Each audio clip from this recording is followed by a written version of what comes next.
Hello students, आज अपन tangential and normal velocities and acceleration topic शुरू करने जा रहे हैं। टेंजेंशियल, अगर कोई पार्टिकल किसी कर्व पर मूव कर रहा है तो किसी पॉइंट पर इस कर्व के ऊपर टेंजेंट डायरेक्शन में वेलोसिटी और एक्सेलरेशन कितना होगा और इस नॉर्मल डायरेक्शन में वेलोसिटी और एक्सेलरेशन कितना होगा, अपना कंसर्न आज ये है। तो मैं इसके फॉर्मूलाज आपको पहले बताता हूँ, फिर अपन क्वेश्चन शुरू करेंगे।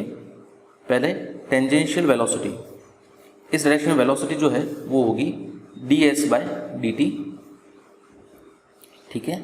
और टेंजेंशियल एक्सेलरेशन होगा आपका d²s/dt², सिंपली। और नॉर्मल वेलोसिटी होगी आपके ज़ीरो। ऑब्वियसली पाथ के ऊपर वेलोसिटी जो होती है हमेशा टेंजेंशियल होती है और उसका डिस्प्लेसमेंट भी हमेशा टेंजेंशियल होता है। तो नॉर्मल वेलोसिटी कभी होगी ही नहीं, नॉर्मल वेलोसिटी होगी ज़ीरो, लेकिन नॉर्मल एक्सेलरेशन ज़ीरो नहीं होगा। To keep normal velocity zero, normal acceleration non zero होगा। नॉर्मल एक्सेलरेशन होगा v²/ρ,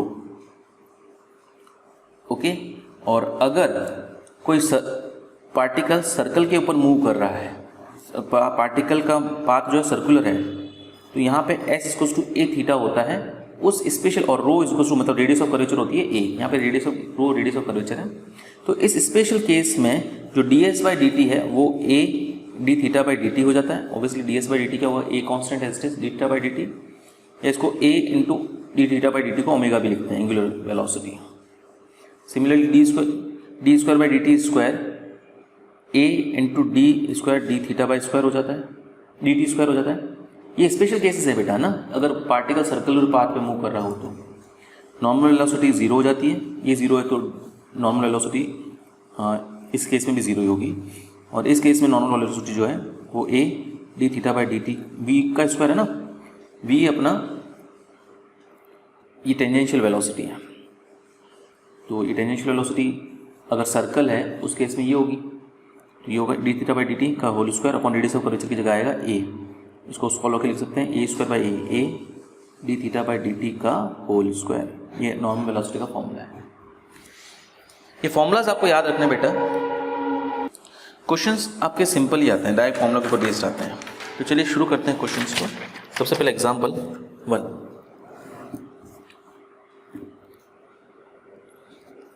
A particle moves in a curve so that tangential and normal acceleration are equal, okay, and the angular velocity of tangent is constant, ठीक है। Find the curve, ठीक है बेटा। देखो आपको जो टेंजेंशियल एक्सेलरेशन बोला है, टेंजेंशियल एक्सेलरेशन क्या था, d²s/dt², और नॉर्मल एक्सेलरेशन क्या था बेटा, v²/ρ। ये दोनों इक्वल है, एक तो ये बोला, और दूसरा बोला है कि जो टेंजेंट वेलोसिटी ऑफ टेंजेंट, जो टेंजेंशियल वेलोसिटी है वो कांस्टेंट है। सॉरी, टेंजेंशियल वेलोसिटी नहीं बोला है इसने, एंगुलर वेलोसिटी बोला है। एंगुलर वेलोसिटी अपन मान लेते हैं d/dt। Angular velocity of tangent मतलब कर्व जो है, अगर किसी के ऊपर कोई पॉइंट है, टेंजेंट जैसे जैसे पार्टिकल आगे बढ़ेगा उसके हर एक पॉइंट पे टेंजेंट अलग होगी, है ना। हर एक टेंजेंट का post direction of x axis जो एंगल होता है साइन, इसकी वेलोसिटी बोला है, मतलब d/dt बोला है आपको कांस्टेंट को माने थे अपन ओमेगा। बोला गया है एंगुलर वेलोसिटी ऑफ टेंजेंट का जो एंगल बन रहा है उस एंगल की वेलोसिटी कांस्टेंट है, तो d/dt कांस्टेंट है, ठीक है। अब बेटा इसमें देखो, सिंस ds/dt जो है वो v होता है ना, एंगुलर वेलोसिटी, तो d²s/dt² को dv/dt भी लिखा जा सकता है, इसको ये लिखा जा सकता है बेटा, है ना। ये हो जाएगा आपके v²/ρ।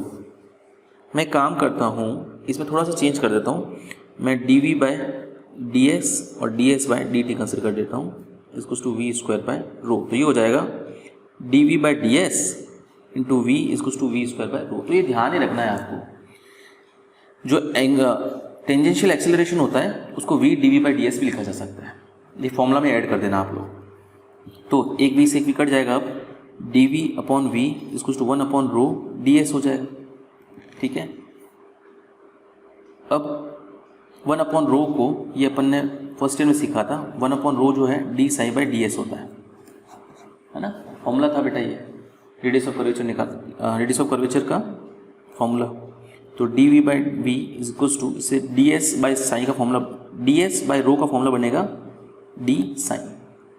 ठीक है बेटा, इंटीग्रेशन करने पर में क्या मिलेगा अपन को, log V equals to psi plus log सी। तो ये हो जाएगा v इज इक्वल्स टू, ये इसको मैं एक काम करता हूँ, लॉग साई को ऐसे लिख देता हूँ, log v as it is, psi को लिख देता हूँ मैं लॉग e की पावर साई, ऐसा लिख सकते हो आप, ठीक है, प्लस लॉग c। तो लॉग a इंटू बी, तो ये v आ जाएगा c इंटू e की पावर साई। ओके, तो v का फॉर्मूला आ गया बेटा। अब अपन को ये बोला है, अपन को निकालना क्या है, जो कर्व है उसका पाथ। तो बेटा ये अपन को पता था D psi by D t जो है वो कांस्टेंट है। एक काम करते हैं, पहले v की जगह लिख देते हैं D S by D T is equals to C into E की पावर साई। वेलोसिटी को ये लिख सकते हैं अपन। अब divide the above equation by d psi by D T is equals to omega, constant से डिवाइड करते हैं। तो क्या मिलेगा बेटा अपन को, देखो अपन क्या कर रहे हैं, D S by D T में D psi by D T divide कर रहे हैं, है ना। ये हो जाएगा सी ई की power psi upon omega, D T से डी टी कट जाएगा, तो ये आएगा D S is equals to C E की power psi D psi. Integrate करने पर क्या मिलेगा, S is equals to C E की पावर साई का इंटीग्रेशन ई की power psi plus constant of integration में ऐड कर देता हूँ डी, ठीक है, स्मॉल डी। तो इक्वेशन क्या आ जाएगी, equation of curve s is equals to, इसके लिए आप कोई भी कांस्टेंट रिप्लेस करते हैं ए और यहाँ पर रिप्लेस करते हैं कांस्टेंट बी। ये इक्वेशन ऑफ रिक्वायर्ड कर्व आ गई बेटा, ठीक है। This is the required equation of path of the particle। ठीक है बेटा, इस बार ये इक्वेशन एस और साई की फॉर्म आई है ना। चलिए और क्वेश्चंस करते हैं। Example second, if the tangential and normal acceleration of a particle moving in a plane are each constant through the motion। ठीक है, मतलब ये जो टेंजेंशियल एक्सेलरेशन है ये भी कांस्टेंट है, इसको मान लेते हैं ए कांस्टेंट, और जो नॉर्मल एक्सेलरेशन है मतलब ये वी स्क्वायर बाय रो, इसको भी अपन मान लेते हैं constant b. Prove that the angle sine through which the direction of motion turns in time t. अच्छा, ये एंगल जो साइन होगा ये होगा a log 1 plus b t, इस फॉर्म होगा। तो बेटा चलो प्रूव करते हैं। एक काम करते हैं, इसको इंटीग्रेट करते हैं। इंटीग्रेटिंग इसे इक्वेशन 1 मान लेते हैं, इसे इक्वेशन 2 मान लेते हैं। Equation 1 with respect to t, इसका टी के रेस्पेक्ट में इंटीग्रेशन आएगा D S by D t, इसका इंटीग्रेशन आएगा ए टी प्लस हम कॉन्स्टेंट ऑफ इंटीग्रेशन मानते हैं सी, यानी कि एस डॉट अपन को मिल गया, D S by D T को एस डॉट लिखते हैं ए टी प्लस सी। अब फ्रॉम टू, भाई वी को भी तो अपन D S by D T यानी कि एस डॉट लिख सकते हैं, तो एस डॉट का square upon rho equals to B है। इसे इक्वेशन 3 मान लेते हैं, इसे 3 मान लेते हैं, इसे 4 मान लेते हैं। अब इक्वेशन 3 डिवाइडेड बाय इक्वेशन 4 कर लेते हैं। डिवाइड नहीं करते हैं अपन, रो की जगह लिख देते हैं D S by D sine, तो ये हो जाएगा एस डॉट का स्क्वायर है ना, एस डॉट एक अलग लिख देते हैं, एक D S by D T लिख देते हैं, अपॉन ये हो जाएगा रो की जगह d s by d sine. क्यों किया अपन ऐसा कि डी एस कट रहा है, ये हो जाएगा अपना बी। तो डी एस कटने के बाद ये ऊपर आएगा s dot d sign by D t जो है वो बी हो गया।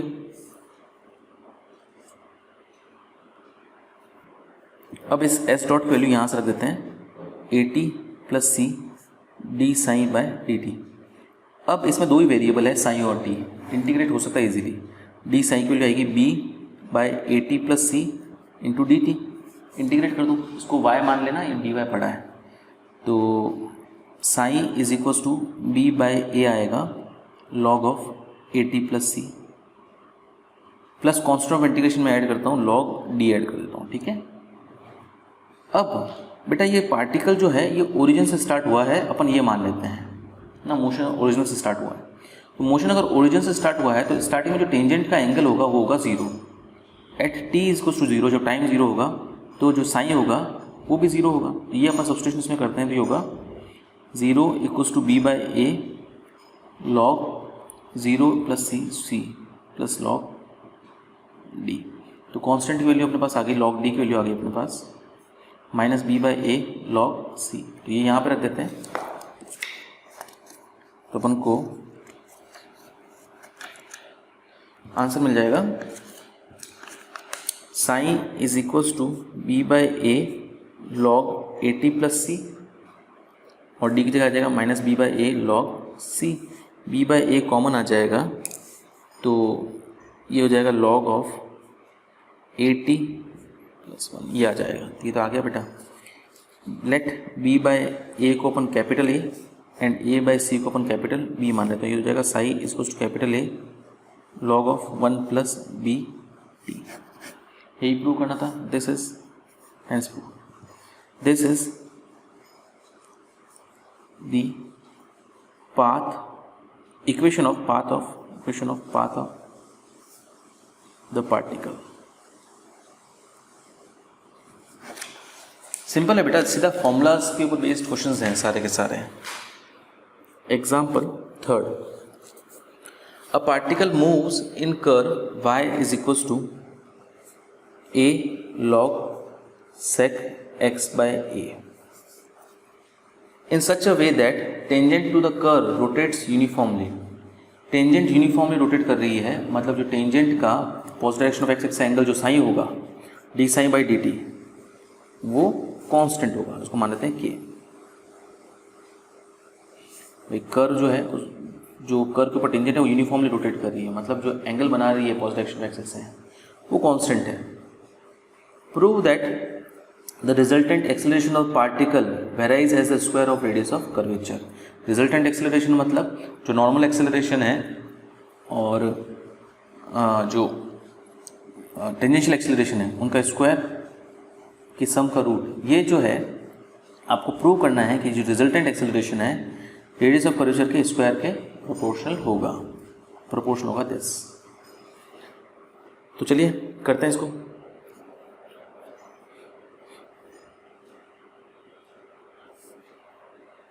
एक चीज़ यहाँ ध्यान देने वाली बात है कि अपनों कार्टेशियन इक्वेशन दी हुई है, तो टेंजेंशियल और नॉर्मल एक्सेलरेशन निकालना थोड़ा मुश्किल होगा, लेकिन अपन को रिजल्टेंट एक्सेलरेशन निकालना है ना, तो रिजल्टेंट एक्सेलरेशन तो अपन वैसे भी निकाल सकते हैं। पहले अपन ने देखा था कार्टेशियन फॉर्म में, दोनों एक्सिस के अलॉन्ग एक्सेलरेशन निकालो और उनके x double dot y double dot उनके स्क्वायर का सम और रूट ये इससे निकाल देते हैं, ईजी हो जाएगा इससे। तो चलिए पहले अपन ये एक्स डबल डॉट और वाई डबल डॉट निकालते हैं। पहले मैं इससे डिफ्रेंशिएशन करता हूँ, D Y by D x क्या मिलेगा, A one upon sec X by A, और सेक एक्स बाई का होगा tan X by A, sec X by tan X by A, और फिर एक्स बाई का होगा वन बाई ए। ये कट जाएगा, ये कट जाएगा। D Y by D x, since d Y by D x जो है ये टेन साई हुआ करता था, तो बेटा D Y by D X लिखता हूँ मैं टेन साई इसको to tan X by A. इसका रिलेशन मिलेगा psi is equals to X by A, okay. या फिर इसको ऐसे भी लिख सकते हैं X equals to A into psi. अब D X by D T क्या हो जाएगा बेटा, D X by D T यानी कि एक्स डॉट क्या हो जाएगा आपके पास, A D psi by D T, और D by psi by D T तो कॉन्स्टेंट है तो इसको तो ए के लिख सकते हैं। अब एक्स डबल डॉट क्या हो जाएगा बेटा, इसका वापस डिफरेंशियल तो कांस्टेंट है दोनों, इसका डिफरेंशियल तो जीरो आएगा। एक्स डबल डॉट तो जीरो आ गया, दोनों वाई डबल डॉट भी चाहिए था ना। वाई क्या था, ए log sec X by A था, एक्स बाई ए की जगह तो अपन साइन मान सकते हैं, तो ये साइन लिख देता हूँ। तो वाई डॉट क्या आएगा बेटा, A 1 sec psi, sec psi, tan psi और डी साइन, है ना, D sign by D T आएगा। तो सेक साइन कट गया, वाई डॉट आ गया tan psi plus D sign by D T. अच्छा, D sign by D T तो कांस्टेंट था, तो वाई डॉट आ गया ए और इस कांस्टेंट की जगह लिखता हूँ मैं के, टेन साइन। तो वाई डबल डॉट क्या आएगा, ए के टेन साइन की जगह लिखता हूँ सेक स्क्वायर साइन, और साइन का डिफरेंशियल हुआ d sign by D t. D sign by D t की जगह मैं के लिख देता हूँ, तो ये के स्क्वायर हो जाएगा, ये वाई डबल डॉट आ गया। तो अपने पास जो रिजल्टेंट एक्सेलरेशन आएगा, मतलब square root of X double dot का square plus Y double dot का स्क्वायर, ये जीरो होने के कारण वाई डबल डॉट का स्क्वायर का रूट वाई डबल डॉट ही आएगा ये तो, क्योंकि एक्स डबल डॉट जीरो है। तो ये रिजल्टेंट एक्सेलरेशन अपने पास आ जाएगा ए के स्क्वायर सेक स्क्वायर साइन। अपन को ये प्रूव करना है कि ये जो रिजल्टेंट एक्सेलरेशन है ये रेडियस ऑफ कर्वेचर के प्रोपोर्शनल है। तो चलिए अपन रेडियस ऑफ कर्वेचर अब निकालते हैं। क्या होता है रेडियस ऑफ कर्वेचर का फॉर्मूला, ये अपने फर्स्ट टाइम सीखा था। रेडियस ऑफ कर्वेचर का फॉर्मूला होता है 1 plus d Y by D x का होल स्क्वायर की whole power 3/2 upon d square y by D x square. Okay, तो बेटा D Y by D x क्या आएगा अपने पास, इससे मिल जाएगा। सिंस यहाँ कर देता हूँ मैं, since y equals to A log sec X by A था ना, तो D Y by D X आएगा A 1 sec X by A sec X by A tan X by, ये अपन ने निकाला ही था एक्चुअली, ठीक है, और 1 बाई ए से कट जाएगा, ये कट जाएगा, sec D Y by D X आ गया अपने पास 10 X by A. X by A की जगह अपन साइन भी लिख सकते हैं, तो इसको आप 10 साइन भी लिख सकते हैं। Next d square y by D x square, वापस डिफरेंशिएट करो क्या आएगा बेटा, 10 साइन एक्स बाई का आएगा सेक स्क्वायर एक्स बाई ए, ठीक है, और एक्स बाई का आएगा 1 बाई ए, ठीक है, और इसको अपन 1 by A sec square sine भी लिख सकते हैं। तो d square y by D x square की वैल्यू ये और d Y by D x value ये, यहाँ पे प्लग इन अगर अपन करते हैं तो रेडियस ऑफ कर्वेचर की वैल्यू क्या आएगी बेटा, rho equals to 1 plus 10 square sine की power 3/2 upon 1 upon a sec square sine. ये सेक स्क्वायर साइन की पावर 3/2 तो सेक क्यूब साइन हो जाएगा, ये ए और ये सेक स्क्वायर साइन, ए सेक साइन हो जाएगा, रो की वैल्यू आ गई ए सेक साइन, है ना। इसको अपन ऐसे लिख सकते हैं, रिजल्टेंट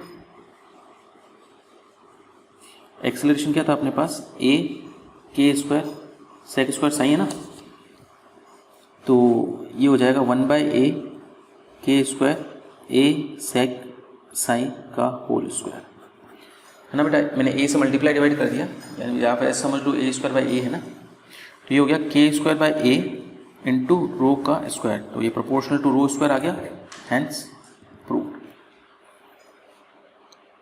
यही प्रूव करना था, रिजल्ट एक्सेलरेशन जो है रो स्क्वायर के प्रोपोर्शनल है। तो ये एग्जाम्पल थर्ड अपना कंप्लीट हो गया। Next example fourth,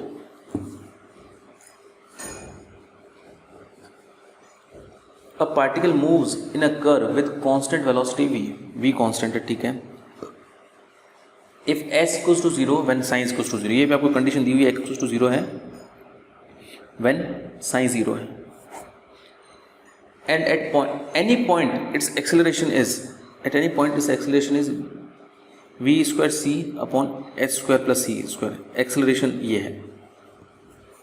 then prove that the curve is a catenary, जो कर्व होगी वो कैटेनरी होगी, ये आपको प्रूव करना है। तो चलिए प्रूव करते हैं। यहाँ पर एक्सेलरेशन का मतलब है रिजल्टेंट एक्सेलरेशन। रिजल्टेंट एक्सेलरेशन मतलब हुआ जो ये टेंजेंशियल एक्सेलरेशन का स्क्वायर प्लस नॉर्मल एक्सेलरेशन का स्क्वायर का सम का स्क्वायर रूट, ये आपका ये चीज़ हमेशा, और v ये आपका कांस्टेंट है k।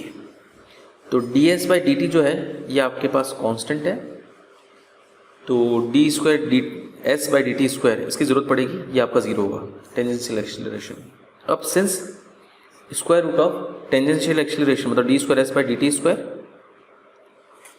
का whole square plus normal acceleration मतलब वी स्क्वायर बाय रो का स्क्वायर। ये आपके पास V square C by H square plus C square है ना।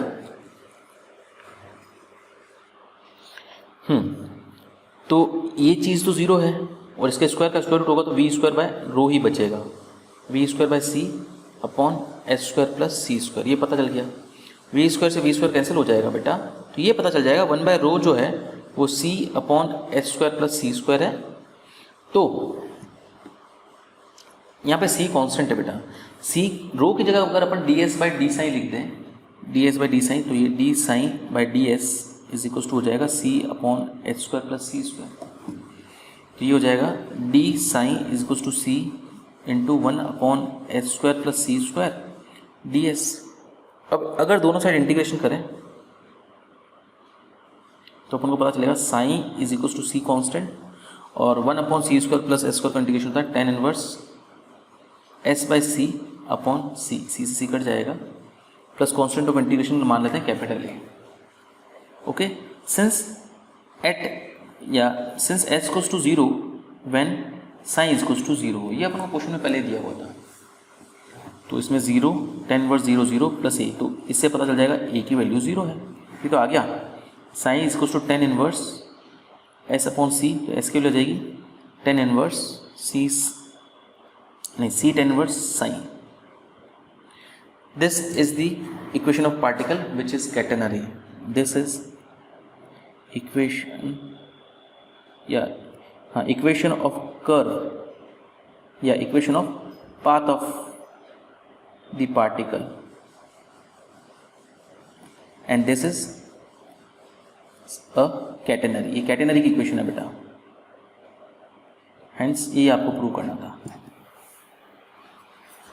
ठीक है बेटा, एग्जाम्पल 4 कंप्लीट होता है। आज अपन इतना ही करेंगे, नेक्स्ट वीडियो में अपन नेक्स्ट एग्जाम्पल्स ट्राई करेंगे। आप लोग एक्सरसाइज के कुछ स्टार्टिंग के क्वेश्चंस आज कर सकते हैं, ट्राई कीजिए, डाउट्स हो तो मुझे पूछिए। आज इतना ही, थैंक यू।